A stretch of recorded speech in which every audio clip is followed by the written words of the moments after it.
Bear with. Okay, we have just made it back to Darwin. Picked up Bongo the van. She started first time like a dream, although her tyres are flat. It's been a very tedious morning, incredibly hot. Something that I haven't necessarily missed about Darwin. So we need to replace this gas before we set off. We're at Bunnings here, which is similar to B&Q or Homebase, yeah, B&Q back in Britain. So now this is changed. I'll just add that to the pretty pot.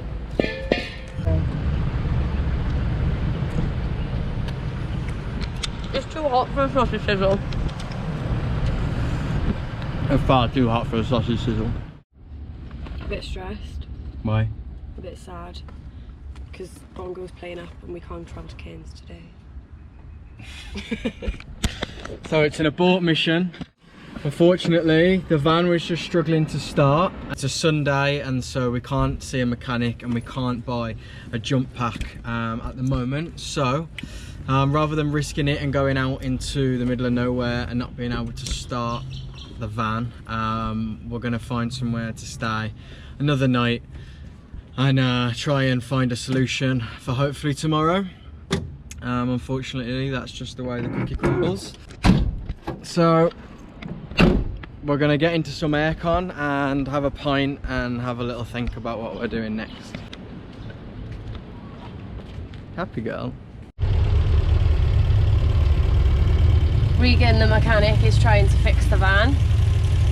It seems to be working. What I've realised is this inverter thing was put here for a reason, and that potentially is supposed to be on for this all to work, which it hasn't been up until now. Also,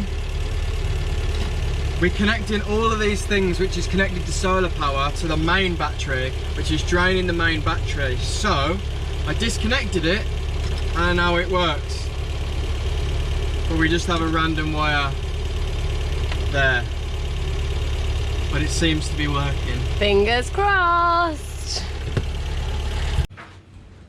We've done a temporary fix, or maybe a permanent fix. I'm just not really sure what I've done. And then, yeah, so the plan is tomorrow morning to pick up some sort of jump pack as an emergency. And then we'll just have to risk it for the biscuit.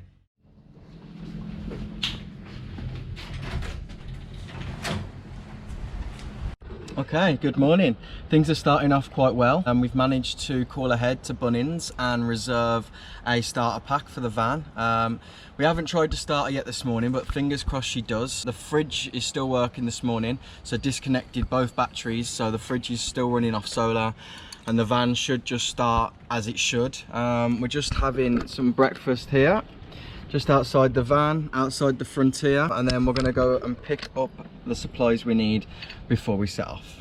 It's difficult to tell the comfort of it.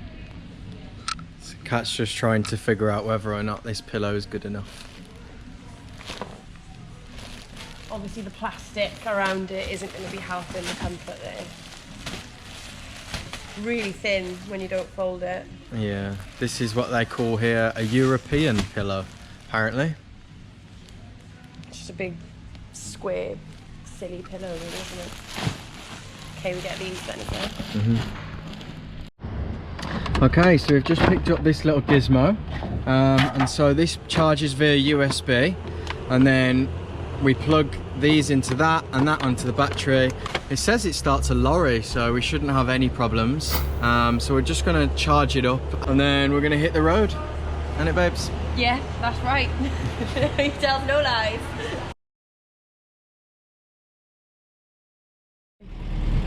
So we're just doing a quick brief on where the fire extinguisher is and the fire blanket, because something's burning with the electrics. We can smell some sort of smell. We thought it was tarmac at first, and then it kind of started to smell like plastic. We found the source of the burning. The plug going into our fridge is all melted, well, slightly melted, but that's what was causing the burning smell. and we have no idea why.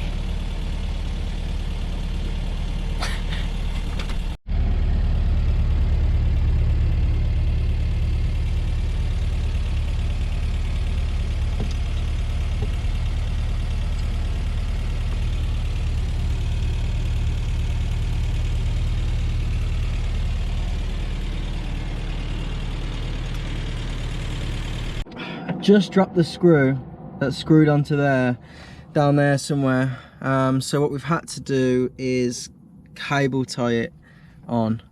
So we've worked out that this wire is connected to, what do we call that thing? The isolator. An isolator. So it should be connected. When disconnected, the fridge melts. So fingers crossed this works now.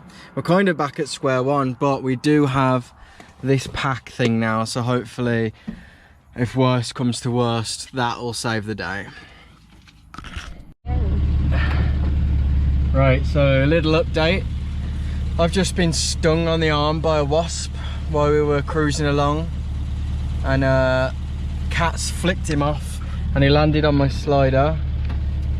And I just got my slider to take a photo and he started moving and Cat freaked out and threw my slider.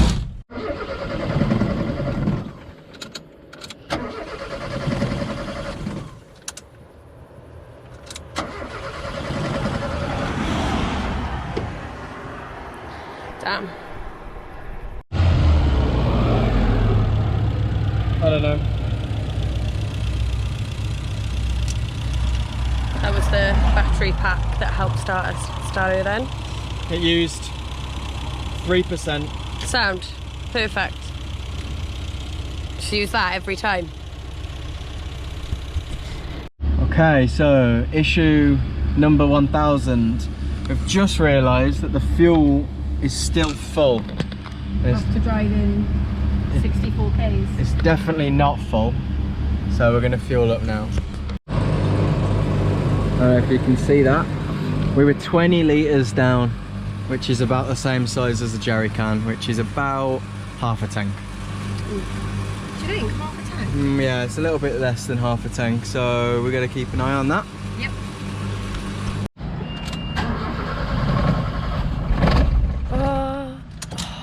Fuck.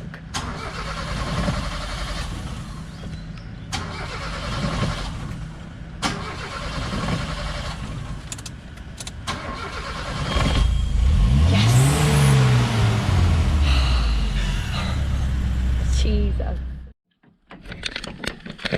We've just arrived at Edith Falls, and as we were pulling in to the grounds, we decided to turn the music down, and there was just some real wicked squeaking around, so we've just got out to investigate. And our roof rack has dismounted. It should be attached to this like that, and oh But great, it's not. so I hope this is straightforward to put back dodged a on. bullet there potentially. Glad that's still on. Yeah, so we'll go and see some waterfalls now. Okay, we've got the waterproof case on at the minute, so sound might be a little bit different. Swimming is closed. Danger, do not enter water. Crocodiles and dangerous currents may occur. Keep away from water's edge. No swimming. That's just the way it is sometimes. That sucks, but it's their water, not ours, so what can you do? It is what it is. Right, we are actually so warm and would really love a dip, and it just seems so achievable. Just, oh yeah, we'll be alright. Fingers crossed we can still get to Edith Falls, which is around this mountain here and round the back.